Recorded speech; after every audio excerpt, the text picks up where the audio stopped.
안녕하세요. 오늘은 존 칼빈 네 번째 이야기를 나눠보도록 하겠습니다. 지난번까지는 주로 배경 설명이었기 때문에 조금 좀 흥미가 떨어질 수 있는 내용들이 많았지만 이제 오늘부터는 좀 더 개인적인 입장의 내용을 나눌 것이고, 칼빈도 이제 고민하는 단계로 접어들면서 이 사람이 이런 난관들을 어떻게 헤쳐갔는지에 대해서 저희가 배울 수 있는 그런 내용들을 다뤄보도록 하겠습니다. 자, 이제 요거부터 조금 이제 주목하실 필요가 있습니다. 칼빈의 아버지는 이제 성당에서 재정 관리하는 일을 하면서 동시에 법률적인 일을 처리를 하면서 부와 명예를 쌓아가던 사람이었어요. 그래서 천주교를 이용해서 세속적인 명예욕과 욕심을 채워가는 사람이었습니다. 그래서 아들 칼빈, 이 가장 아들 중에서 똑똑하다고 했죠. 실제로도 똑똑한 사람입니다. 이 아들 칼빈을 어떻게든 출세시키고자 했고, 원래 목표는 이제 천주교의 수사를 만들어서, 영향력 있는 수사를 만들어서 집안 가문을 일으켜 세우는 게 목적이었습니다. 그런데 이 아버지가 가만히 세상 돌아가는 정세를 살펴보니까 독일 지역에서 발생한 종교개혁, 루터를 필두로 하는 이 종교개혁이 처음 봤을 때는 금방 사라질 줄 알았는데 점점 유럽 곳곳에 퍼져나가기 시작을 하고, 이 가르침으로 인해서 이제 종교와 정치가 분리되는 현상까지 보여지는 모습을 보면서 이제 칼빈의 아버지는 이제 계산기를 이제 두들기기 시작을 합니다. 천주교가 저물어 가는 것 같다라는 느낌을 받은 겁니다. 그래서 칼빈을 이제 수사로서 키울 것이 아니라 차라리 그냥 법학도로 키우자. 그게 집안에 더 이득이 될 것 같다. 이렇게 계획을 수정하게 됩니다. 그래서 칼빈은 이제 당시에 몽테기 대학에서 엄청나게 혹독하게 철저히 천주교적이고 아주 보수적인 그 가르침을 받는 그런 곳에서 벗어나서 이제 법학을 배우기 위해서 오를레앙 대학으로 옮기게 됩니다. 자, 그리고 이제 그 이전에 물론 이제 파리에서는 이제 문학 석사 학위가 또 필요했기 때문에 거기서 파리 대학에서는 문학도 이제 물론 칼빈이 배웁니다.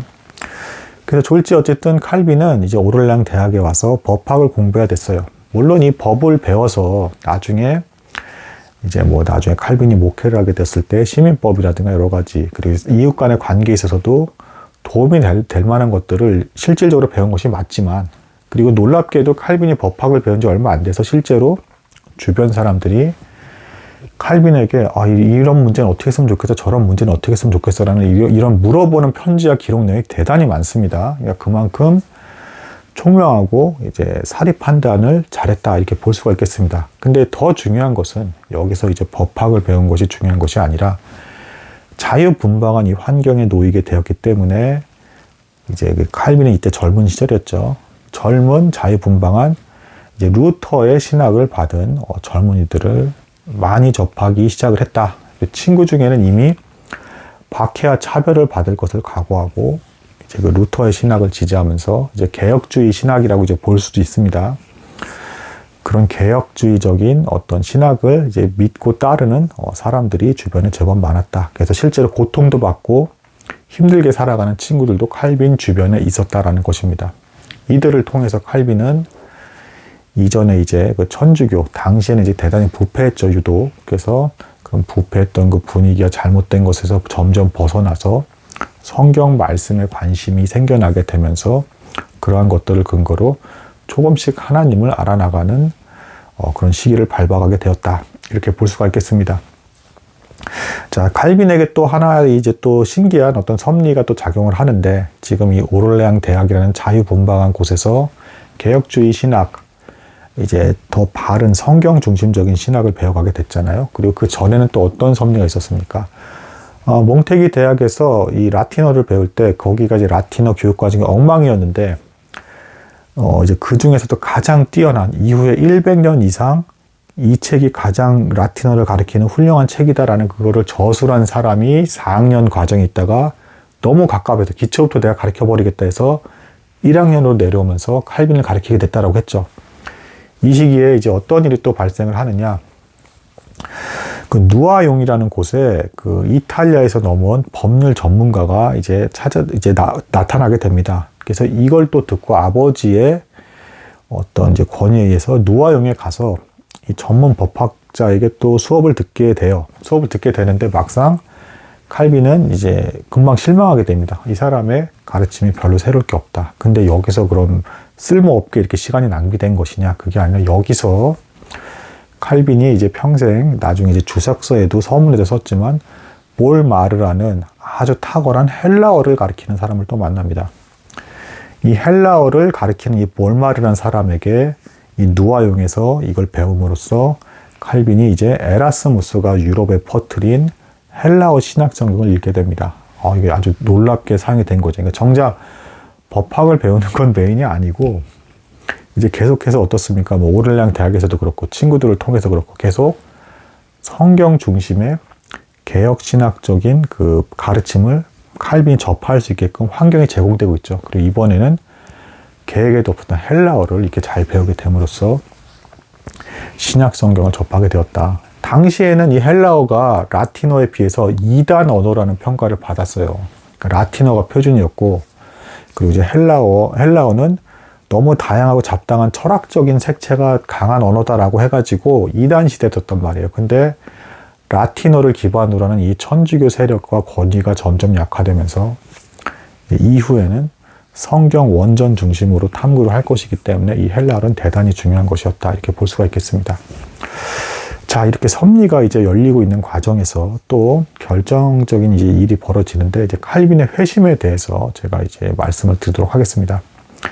뭐 아시는 분은 너무 잘 아시겠지만 이 회심이라는 건 이제 그동안은 내가 죄인 된 삶으로서 내 인생을 내가 멋대로 살았다면 이제는 하나님, 성경에서 말하는 그 하나님이 참 하나님이시고 창조주이시며 나를 구원하신 분이시다라는 것을 확실하게 믿기 때문에 제 인생을 하나님께 드립니다. 하나님께서 섭리해서 다스려 주십시오.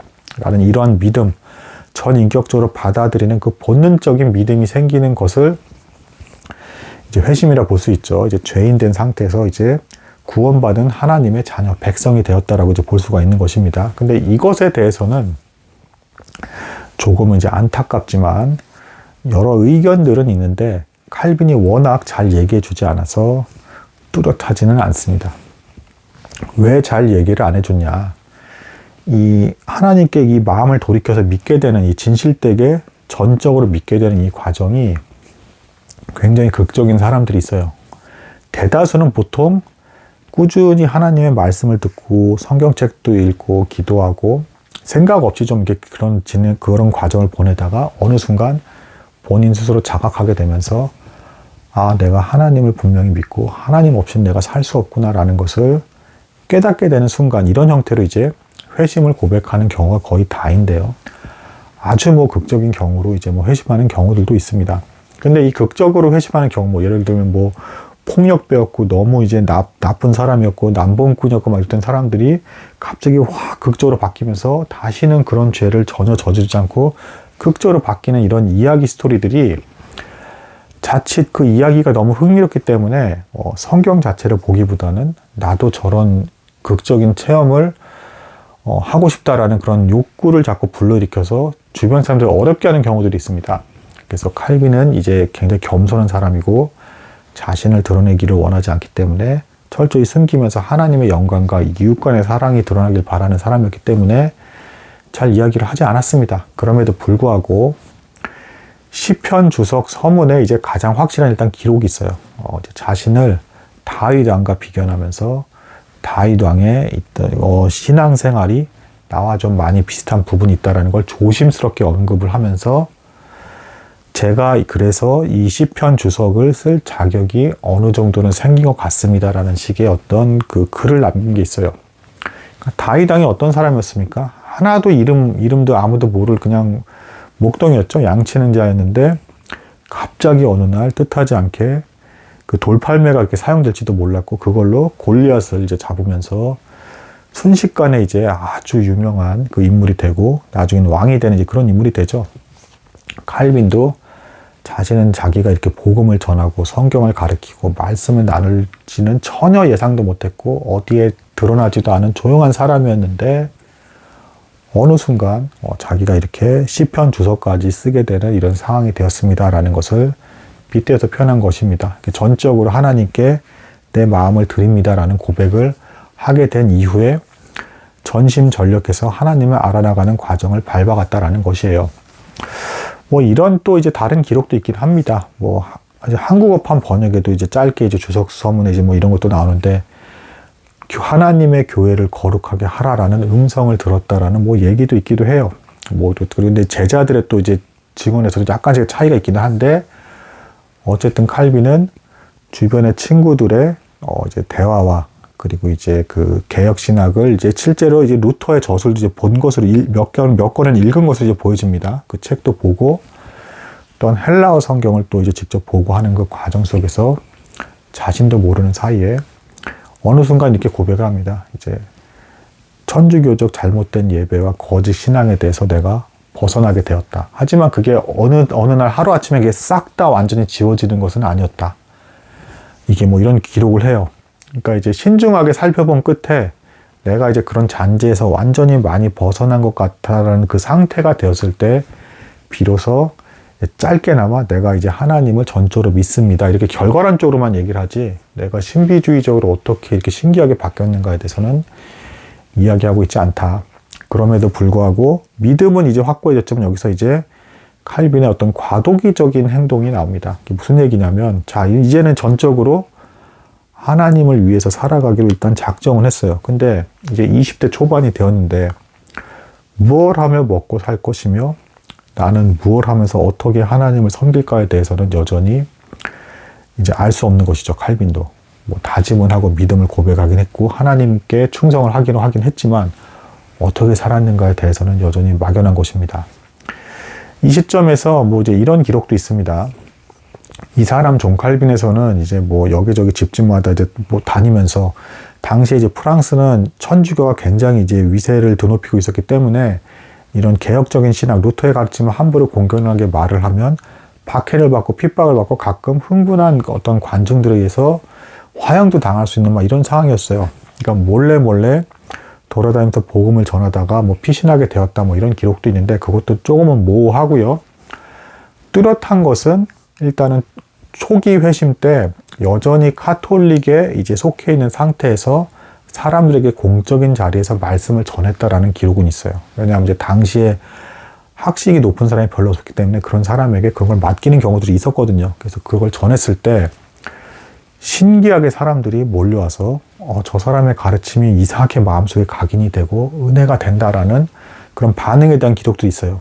그리고 또한 칼빈도 나는 여전히 성경을 제대로 잘 모르고 있고 많이 부족한 상태인데, 신기하게 내가 그 부족한 중에서나마 조금이나마 알게 된 내용들을 전달을 했을 때 사람들이 놀랍게 감동을 하면서 변화되는 모습들이 보여지더라 라고 하면서, 저렇게 영적으로 양식이 굶주린 사람들에게 내가 하나님의 말씀을 조금이나마 전달을 할 수가 있다라고 한다 그러면 대단히 영광이 될 것 같다라는 말을 한 기록이 있습니다. 근데 아직까지는 칼빈이 전적으로 루터처럼 내가 말씀을 전하면서 사용해야겠다라는 데에 대한 생각은 없었어요. 그리고 또한 이제 결정적으로 아버지가 세속적인 사람이기 때문에 칼빈을 그런 길로 걸어가게끔 만들 리가 없었죠. 근데 이 시점에서 때마침 희한하게 갑자기 아버지께서 알아누웠다라는 소식이 전달이 됩니다. 하나님께 전적으로 내 인생을 바치겠습니다는 고백을 한 이후에